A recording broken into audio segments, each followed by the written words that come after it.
ଜୟ ଜଗନ୍ନାଥ। ଶୁଭା ଶୁଭା ସକାଳୁ ସକାଳୁ ମୁଁ ବାହାରି ପଡ଼ିଥିଲି ସାନନ୍ଦ ଶ୍ରୀକ୍ଷେତ୍ର ମନ୍ଦିର ପ୍ରତିଷ୍ଠା ନିମନ୍ତେ।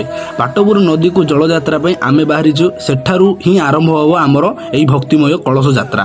କିଛି ସମୟ ପରେ ଆମେ ପହଞ୍ଚିଗଲୁ ଆମର ଗନ୍ତବ୍ୟ ସ୍ଥଳରେ। ଦେଖୁ ଦେଖୁ ଗୋଟିଏ ପରେ ଗୋଟିଏ ଅଟୋ ଆସି ନଦୀ ପାଖରେ ଭକ୍ତମାନଙ୍କୁ ଛାଡ଼ି ଚାଲି ଯାଇଥିଲେ। ଖାଲି ଅଟୋ ନାହିଁ, ବାଇକ୍ରେ ମଧ୍ୟ ଆସି ଛାଡ଼ି ଯାଇଥିଲେ। ଆଉ ଏବେ ଲୋକଙ୍କ ଗହଳି ଏତେ ବଢ଼ିଗଲା ଯେ ଶେଷରେ ଶୃଙ୍ଖଳା ରକ୍ଷା ପାଇଁ ପୋଲିସ ମାନଙ୍କୁ ଆସିବାକୁ ପଡ଼ିଥିଲା। ଆଉ ଏପଟେ ଆମର ଭଜନ କୀର୍ତ୍ତନ କରୁଥିବା ଭାଇମାନେ ମଧ୍ୟ ଆସିଯାଇଥିଲେ। ତାପରେ ଆମେ ସବୁ ଭାଇ ମିଶିକି ପଣା ପ୍ରସ୍ତୁତି ପାଇଁ ଫଳ ଗୁଡ଼ିକୁ ଛଡ଼ାଛଡ଼ି କରି ପଣା ପ୍ରସ୍ତୁତି କଲୁ। ଆଉ ଏପଟେ ଆମର ଯାତ୍ରାର ରୌନକ ବଢ଼ାଇବା ପାଇଁ ଡିଜେ ଗାଡ଼ି ମଧ୍ୟ ଆସି ପହଞ୍ଚି ଯାଇଥିଲା। ଏବେ ମୁଁ ନଦୀ ନିକଟକୁ ଗଲି। ସେଠାରେ ପୂଜା ପାଇଁ ସ୍ତ୍ରୀ ଲୋକମାନେ ପୁରା ଧାଡ଼ି ଧାଡ଼ି ହୋଇ ବସିଛନ୍ତି। ପୁରା ବିଧିବିଧାନ ସହ ଏବେ ପୂଜା କାର୍ଯ୍ୟ ଆରମ୍ଭ ହେଲା। ପୂଜା ପରେ ସବୁ ସ୍ତ୍ରୀ ଲୋକମାନେ ନଦୀ ଭିତରକୁ ଯାଇ କଳସରେ ପାଣି ଭର୍ତ୍ତି କରି ଜଣ ଜଣ କରି ବାହାରକୁ ଆସିଲେ। ଏବେ ଆଗେ ଆଗେ ଢୋଲ ତାଳ ସହ କୀର୍ତ୍ତନ ମଣ୍ଡଳୀ ଆଉ ପଛରେ କଳସ ଧରି ଆସୁଥିବା ମା ଓ ଭଉଣୀମାନେ। ମୁଁ ବି କାଳିଆ ଠାକୁରଙ୍କ ନାଁ ନେଇ ଏହି ପୁଣ୍ୟ ଯାତ୍ରାରେ ସାମିଲ ହେଲି। ଯୁଆଡ଼େ ଦେଖିବେ ସେଠି ଖାଲି ଭକ୍ତଙ୍କ ଗହଳି, ଆଧ୍ୟାତ୍ମିକତାରେ ଭରି ଯାଉଛି ସାରା ସହର। ଏହି ଦୃଶ୍ୟକୁ ଦେଖିଲେ ଲାଗୁଛି ସତେ ଯେମିତି ଆମେ ପୁରୀ ରଥଯାତ୍ରାରେ ସାମିଲ ହୋଇଛୁ। ମୁଁ ବି ନିଜକୁ ରୋକି ପାରିଲିନି, ଟିକେ ଘଣ୍ଟ ବଜାଇ ଭଜନ କୀର୍ତ୍ତନରେ ସାମିଲ ହୋଇଗଲି। ଭଜନ କୀର୍ତ୍ତନର ମୂର୍ଚ୍ଛନାରେ ଝୁମି ଝୁମି ଆମେ ଏବେ ପ୍ରତାପଗିରି ଗ୍ରାମରେ ପହଞ୍ଚି ଗଲୁ। ସେଠାରେ ପହଞ୍ଚିଲା ପରେ ପ୍ରତାପଗିରି ରାଜା ଭକ୍ତମାନଙ୍କୁ ସ୍ୱାଗତ କରିବାକୁ ଆସିଲେ।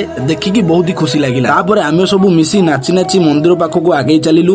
ଏବେ ଆମେ ଶେଷରେ ପହଞ୍ଚିଗଲୁ ଆମର ସାନନ୍ଦ ଶ୍ରୀକ୍ଷେତ୍ରରେ। ଏଇ ଦେଖନ୍ତୁ ମନ୍ଦିରର ସେହି ଭବ୍ୟ ପ୍ରବେଶ ଦ୍ୱାର। ସବୁ ମହିଳାମାନେ ଧାଡ଼ି ଧାଡ଼ି ହୋଇ ଜଣ ଜଣ କରି କଳସକୁ ନିର୍ଦ୍ଦିଷ୍ଟ ଜାଗାରେ ରଖିଲେ। କଳସ ଯାତ୍ରା ଏବେ ବହୁତ ସୁରୁଖୁରୁରେ ଶେଷ ହୋଇଯାଇଛି। ଆଉ ସ୍ତ୍ରୀ ଲୋକମାନେ ପ୍ରସାଦ ସେବନ କରିବାକୁ ଚାଲିଗଲେଣି। ଆଉ ଭିଡିଓକୁ ଏଇଠି ଶେଷ କରୁଛି। ଜୟ ଜଗନ୍ନାଥ।